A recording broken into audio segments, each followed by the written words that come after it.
سلام دوستای گلم، بریم بر مرینیت یه جوجه زعفرونی خوشمزه. اول پیازها و فلفل دلمه رو اضافه میکنیم، بعدش سس و ماست رو اضافه میکنیم. ادویه هم به مقدار لازم. آب لیمو و زعفرون دم کردن فراموش نشه. کامل مخلوط میکنیم تا مواد خرد جوجه‌مون بره. میذاریم استراحت کنه شب قبل.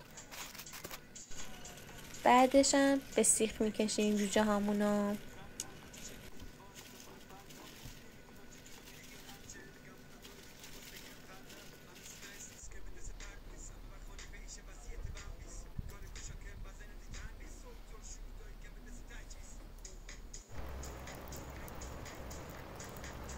زغال رو روشن میکنیم. جوجه هامون هم میذاریم که کباب شه.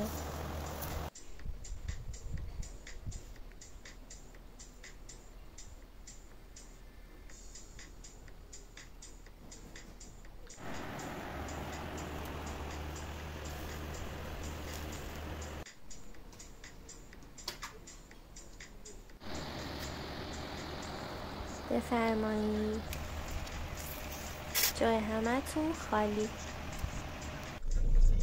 به به، غذا کردیم برای دامادم و خواهرم که ببریم شرکت بهشون بدیم.